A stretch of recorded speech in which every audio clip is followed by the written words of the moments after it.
আসসালামু আলাইকুম viewers, welcome to mother cooking channel. আজকে আমি আপনাদেরকে রান্না করে দেখাবো পুঁই শাকের ভাজি।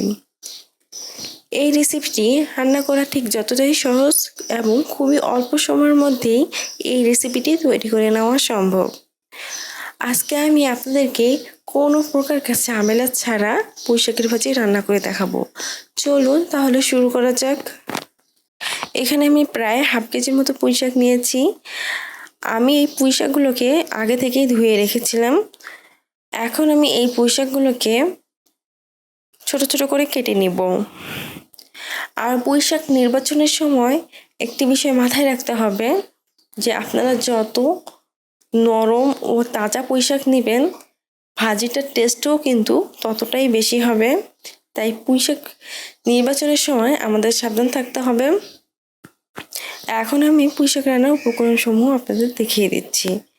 পেঁয়াজ কুচি 2 টেবিল চামচ, রসুন কুচি 1.5 টেবিল চামচ, শুকনো মরিচ 4টি।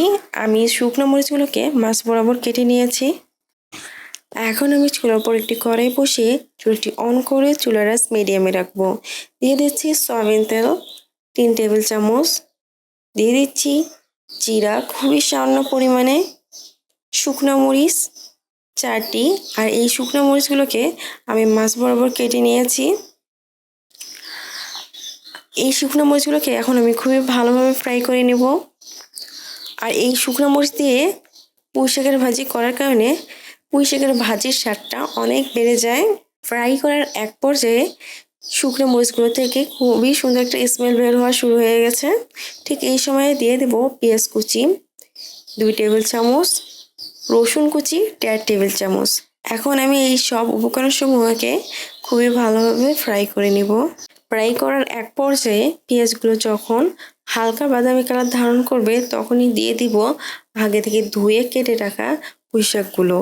আর এখানে আমি পুঁই শাকগুলো আগে থেকে সিদ্ধ করে রাখিনি বা সিদ্ধ করে নিইনি, কারণ পুঁই শাক সিদ্ধ না করে ভাজি করলে পুঁই শাক ভাজির স্বাদটা কিন্তু অনেক গুণে বেড়ে যায় এবং খেতেও অনেক ভালো লাগে।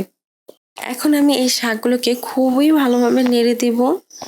দিয়ে দিব লবণ পরিমাণ মতো।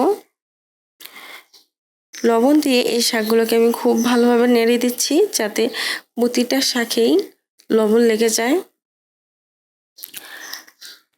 লবণ দেওয়ার কারণে শাকগুলো থেকে হালকা পানি ছাড়তে শুরু করে দিয়েছে। এই সময় আমি ভালোভাবে নেড়ে ঢাকনা লাগিয়ে দিচ্ছি। আর শাক থেকে যে পানিটা বের হবে আমি ঠিক ওই পানিটাতেই এই শাকটাকে খুবই ভালোভাবে কুক করে নিব।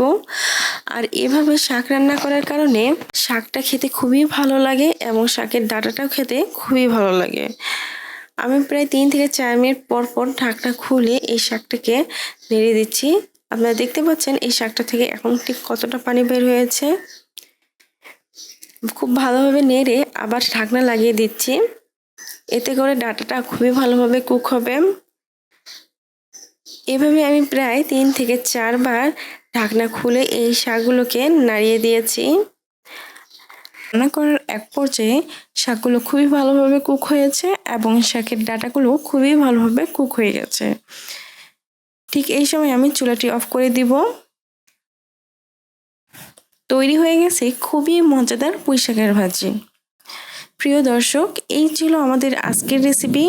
মাদার কুকিং চ্যানেলের আরও এক্সাইটিং রেসিপি নিয়ে আপনাদের সামনে আবারও উপস্থিত হব।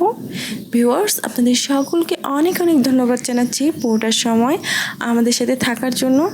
আমি উইশ করব আপনারা সবাই ভালো থাকবেন, সুস্থ থাকবেন এবং মাদার কুকিং চ্যানেলের সাথে থাকবেন।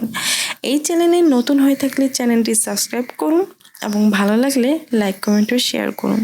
ধন্যবাদ।